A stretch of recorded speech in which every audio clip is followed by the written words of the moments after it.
Good morning बच्चों। आज मैं आपको बहुत ही इम्पॉर्टेंट कंपटीशन के पॉइंट ऑफ व्यू से जो टॉपिक है उसके बारे में पढ़ाऊंगी। जब आप लोगों को गृह मंत्रालय के अलाइड डिपार्टमेंट्स में आपको बताया गया था कि सेंट्रल आर्म्ड पुलिस फोर्सेस होती हैं, तो जितने भी बच्चे के बाद या ग्रेजुएशन के बाद कोई भी एग्ज़ाम देते हैं, स्पेशली सैन्य सेवाओं का अगर एग्ज़ाम देते हैं, तो यह एक बहुत ही महत्वपूर्ण क्वेश्चन है जिसे अक्सर पूछा जाता है कि जो हमारे यहाँ आर्म्ड फोर्सेस हैं, जिनको हम डिफेंस फोर्सेस बोलते हैं, उनमें जो सैनिक बल हैं और जो अर्ध सैनिक बल हैं उनमें क्या डिफरेंस है। तो आज मैं आपको डिटेल में इसके बारे में बताऊंगी। डिफरेंस बिटवीन इंडियन आर्मी और सेंट्रल आर्म्ड पब्लिक फोर्सेस, यानी कि सैनिक बलों में और अर्ध सैनिक बलों में क्या फ़र्क है, क्या डिफरेंस है। इस वीडियो को देखने के बाद हमेशा की तरह आप लोग शेयर करिए, लाइक करिए, फॉलो करिए। लेकिन अभी तक बहुत सारे बच्चों ने इसे सब्सक्राइब नहीं करा है। प्लीज़ बच्चों, आप लोग इसको सब्सक्राइब करें ताकि आप लोग इसके लिए बार बार इसको देख सकें, इसके बारे में पढ़ सकें, जितने भी टॉपिक आपको पढ़ने हैं उन्हें पढ़ सकें। तो आज मैं आपको बताऊंगी सैनिक बलों में, आर्म्ड फोर्सेस में और सेंट्रल आर्म्ड पब्लिक फोर्सेस यानी कि अर्ध सैनिक बल जो हैं भारत के, उनमें क्या बेसिक डिफरेंस हैं, उनमें क्या क्या अंतर हैं। अगर हम मोटे तौर पर कहें तो जो हमारे यहाँ डिफेंस फोर्सेस हैं, जिन्हें हम सैनिक बल कहते हैं, उनमें मुख्य तौर पर तीन चीज़ें आती हैं: आर्मी, नेवी और एयरफोर्स। जो सेंट्रल आर्म्ड पुलिस फोर्सेस हैं उनके अंदर आते हैं बीएसएफ, सीआरपीएफ, आईटीबीपी, सीआईएसएफ और एसएसबी। बीएसएफ का मतलब बॉर्डर सिक्योरिटी फोर्स, सीआरपीएफ का मतलब central reserve police force, ITBP का मतलब Indo Tibetan border police force, CISF का मतलब सेंट्रल इंडस्ट्रियल सिक्योरिटी फोर्स और एसएसबी का मतलब सीमा सुरक्षा बल।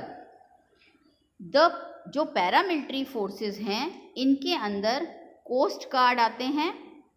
ठीक है, आपको पहले बताया अर्ध सैनिक बल होते हैं। अर्ध सैनिक बल का मैंने आपको गृह मंत्रालय के अंदर भी बहुत अच्छे से बताया।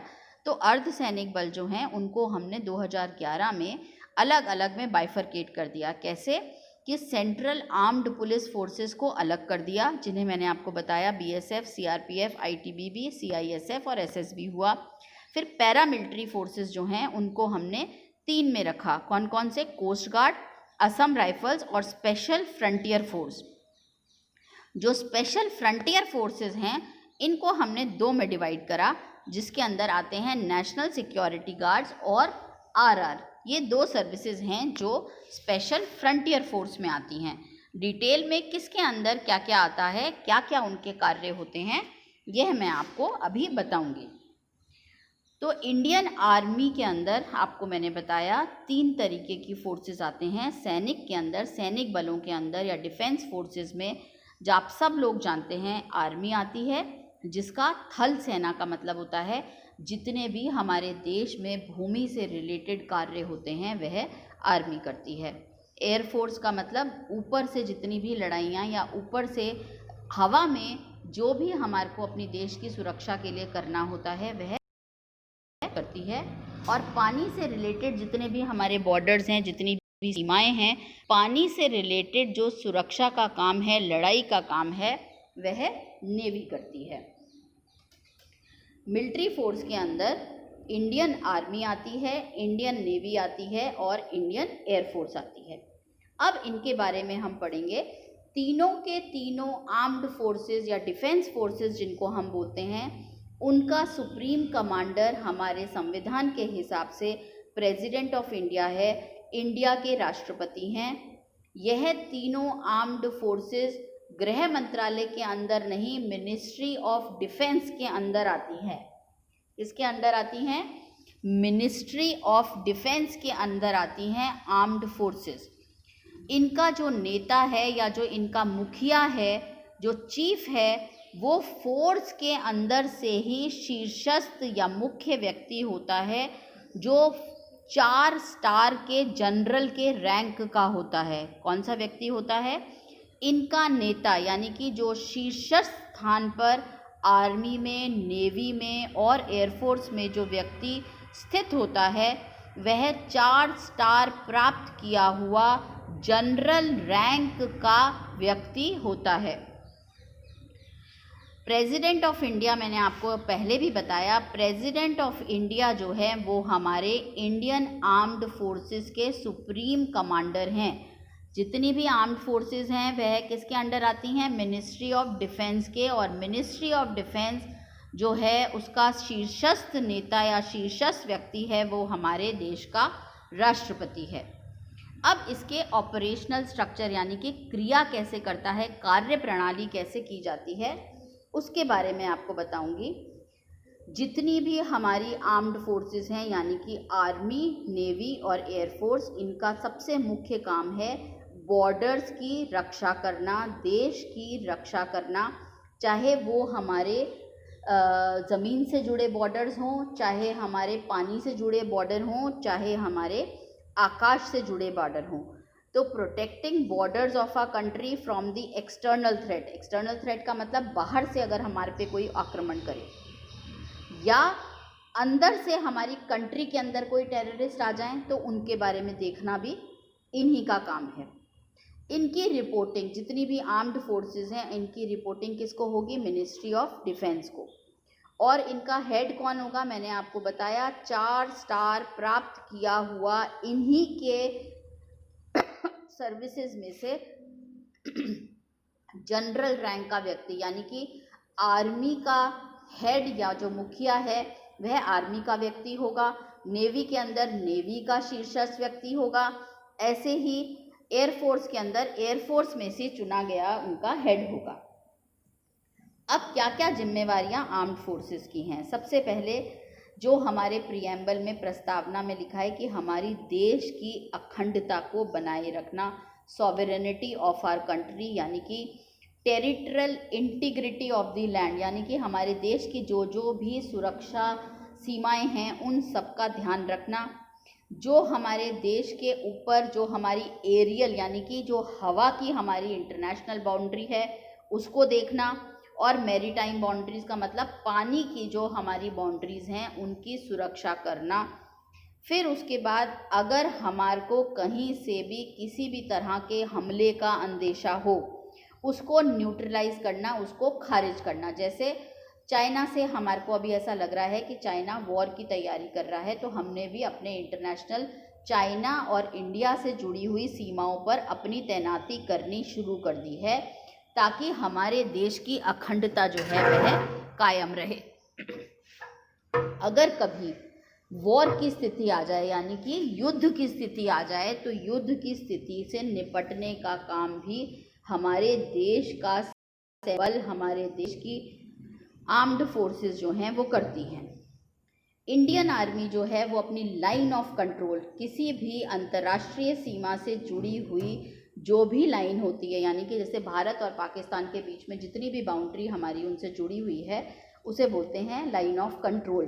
तो जो लाइन ऑफ कंट्रोल हमारी सभी देशों से अंतर्राष्ट्रीय सीमाएं जो जुड़ी हुई हैं उनकी रक्षा करना, उनमें पेट्रोलिंग करना, उनकी देखभाल करना, उनकी सार संभाल करने का काम भी इंडियन आर्मी का है। अब इंडियन आर्मी को ऑथराइजेशन है, उनके पास अधिकार है कि हमारे देश में अगर कोई आर्मी आ जाती है या हमारे देश में किसी दूसरे व्यक्ति से सुरक्षा में खतरा है तो वह उससे लड़ाई कर सकता है, उसे मार गिरा सकता है। अगर सरकार को ऐसा लगता है, आपने देखा है बहुत सारे जगह हम न्यूज़ में सुनते हैं आर्मी बुला ली गई, आर्मी बुला ली गई। तो आर्मी बुलाने का मतलब ये है कि अगर सरकार को कहीं लगता है कि इस तरह की गतिविधि हो रही है जैसे कि राइट्स हैं या आतंकवादी गिरी है तो वह आर्मी को बुलाकर उस जगह की सुरक्षा की जिम्मेवारी दे सकता है। यानी कि इनका काम है कि सिविल अनरेस्ट मतलब देश में कहीं पर भी अगर कोई समस्या है तो वो अपने आप उसको निपटाने नहीं जाएगी, लेकिन अगर सरकार उनको बुलावा दे और उन्हें बुलाए कि आइए आप यहाँ आकर इसे संभालिए तो सरकार के कहने पर आर्म्ड फोर्सेस उस एरिया को संभालेंगी और उसको सुरक्षा प्रदान करेंगी।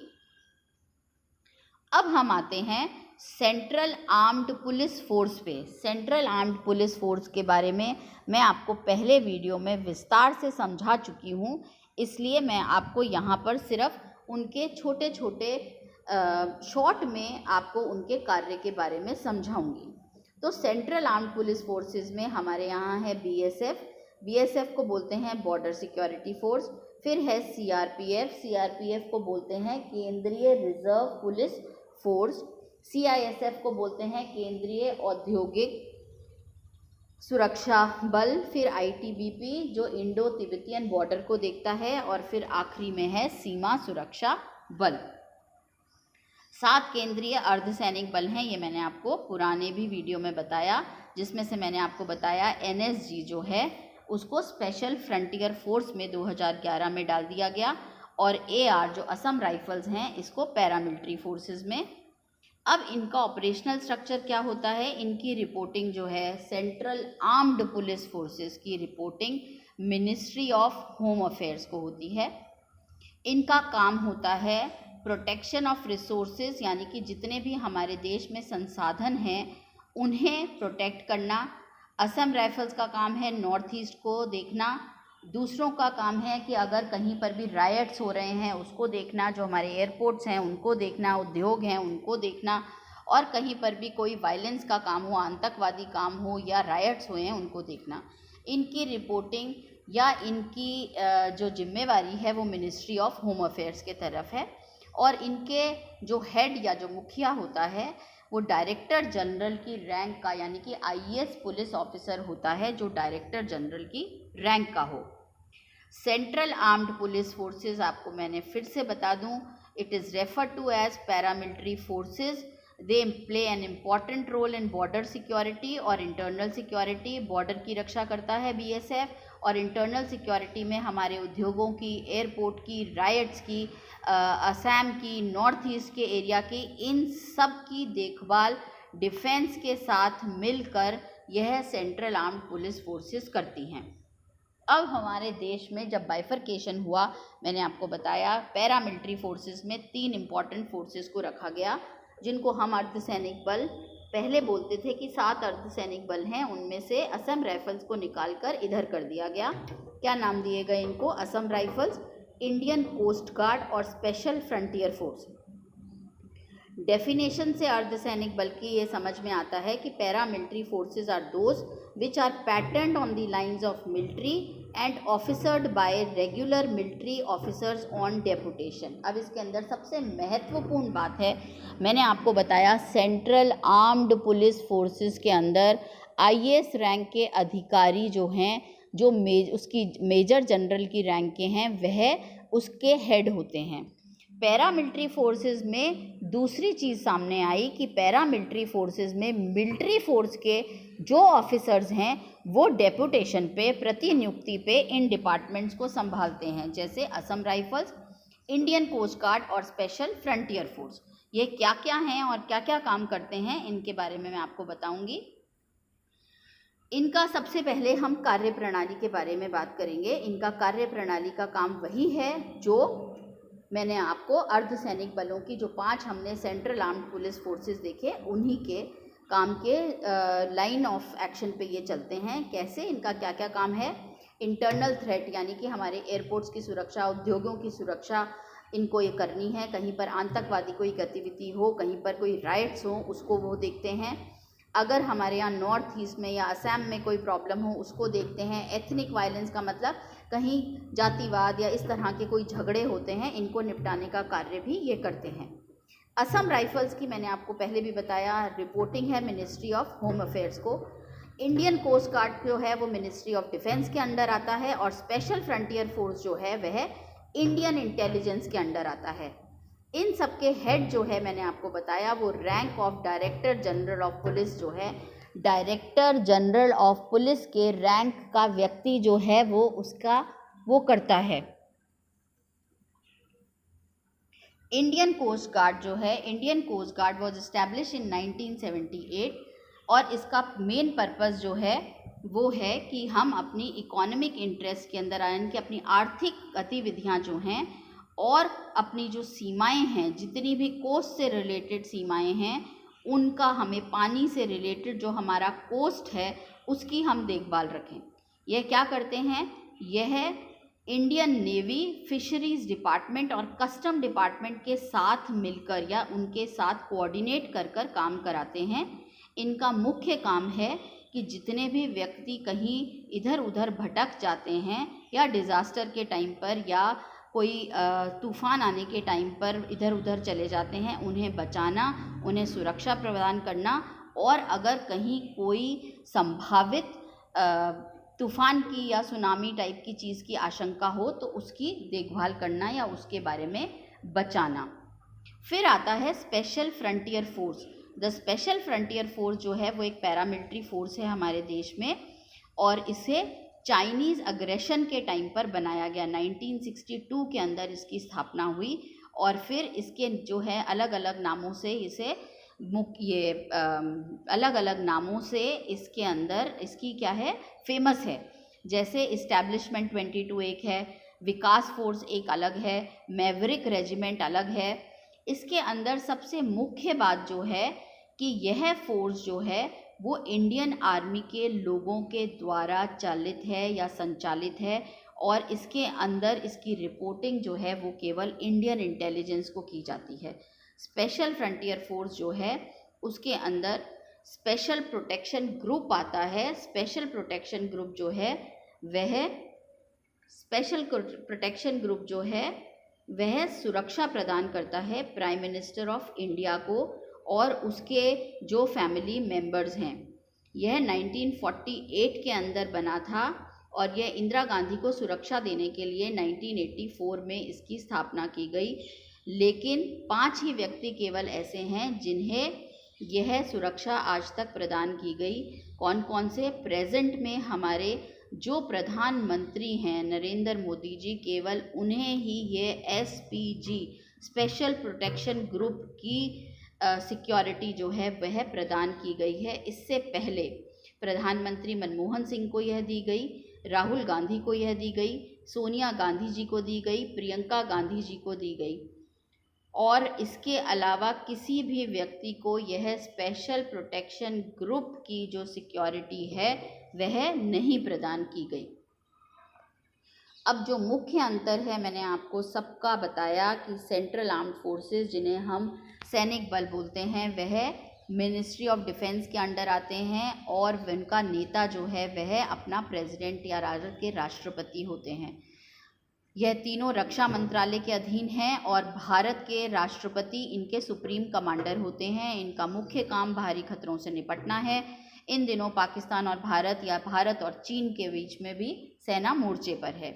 ऐसा नहीं कि यह सिर्फ जंग के लिए बने हैं, इन्हें किसी आपात स्थिति में भी मदद के लिए बुलाया जा सकता है। उदाहरण के लिए मैंने आपको बताया बाढ़ के दौरान, कभी कहीं रायट्स हो जाएं, उनके दौरान भी इनकी हम बुला लेते हैं। अर्धसैनिक बलों की अगर हम बात करें तो यह गृह मंत्रालय के अधीन आते हैं और हमारे यहाँ पर इनके जवान जो हैं वो मुख्य रूप से देश के भीतर सुरक्षा प्रदान करते हैं, जैसे एयरपोर्ट्स की सुरक्षा करना, उद्योगों की सुरक्षा करना। अगर CRPF की बात करें तो आमतौर पर इन्हें देश के भीतर आतंकवाद और नक्सल प्रभावित इलाकों में तैनात किया जाता है। इन्हें केंद्रीय रिजर्व पुलिस फोर्स या केंद्रीय रिजर्व पुलिस फोर्स के नाम से बोलते हैं। यह चुनाव के दौरान VVIP मूवमेंट में भी तैनात कर दिए जाते हैं।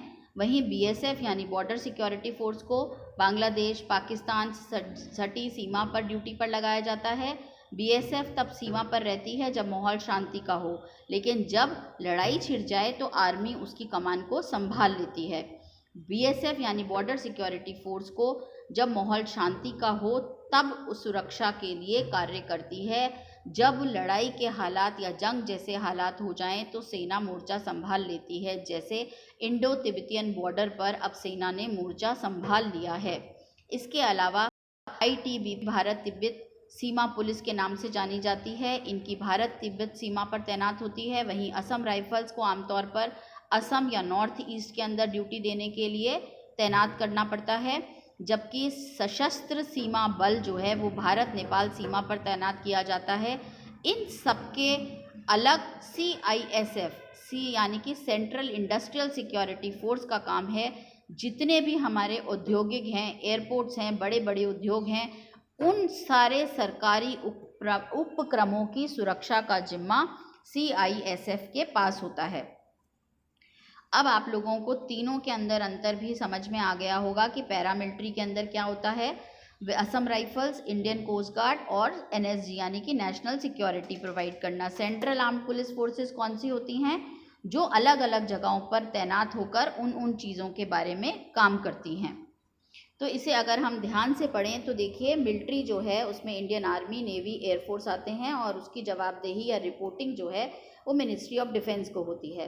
पैरामिलिट्री के अंदर Assam rifles, border security force और स्पेशल फ्रंटियर फोर्स आते हैं। स्पेशल फ्रंटियर फोर्स के अंदर जो हमारे प्रधानमंत्री जी को स्पेशल प्रोटेक्शन मिली गई है वह, और नेशनल सिक्योरिटी गार्ड्स जो हैं वह आते हैं। फिर अगर हम सेंट्रल आर्म फोर्सेस की बात करें तो सेंट्रल आर्म फोर्सेस के अंदर सारे के सारे Indo Tibetan border, national security guard, CISF, CRPF ये सब आते हैं और इनकी जवाबदेही या जो इनकी रिपोर्टिंग है वो मिनिस्ट्री ऑफ होम अफेयर्स को आती है। मुख्य तौर पर अगर हम बेसिक अंतर देखें तो सेना में थल सेना, वायुसेना, नौसेना आती है और सेंट्रल आर्म पुलिस में CRPF, CISF, BSF, ITBP और असम राइफल्स आते हैं।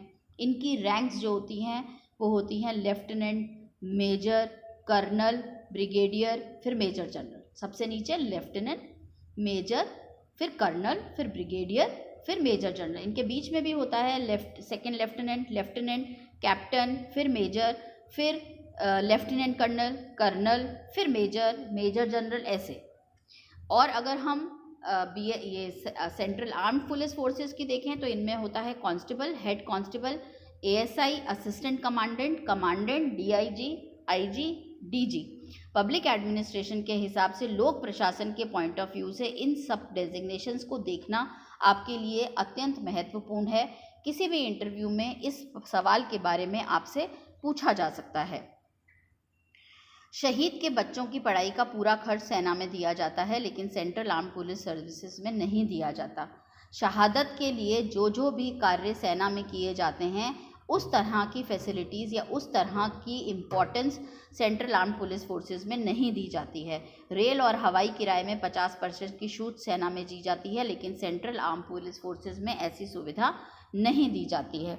तो यह कुछ चीज़ें हैं जिनके वजह से सेंट्रल आर्म पुलिस फोर्स वाले जो हैं वह आंदोलन चलाते हैं कि हमारा जब कार्य सेना के बराबर है तो हमारे को फैसिलिटीज़ या हमारे को जो बेनिफिट्स देते हैं वह भी सेना के बराबर देने चाहिए। आप सबका बहुत बहुत धन्यवाद इस वीडियो को वॉच करने के लिए। कृपया करके याद रखिएगा इसे लाइक व सब्सक्राइब करना। Thank you so much. और अगले वीडियो को लेकर मैं आपके पास फिर आऊँगी। तब तक आप इसकी PDF को पढ़ें और इस वीडियो को अच्छे से समझें। धन्यवाद।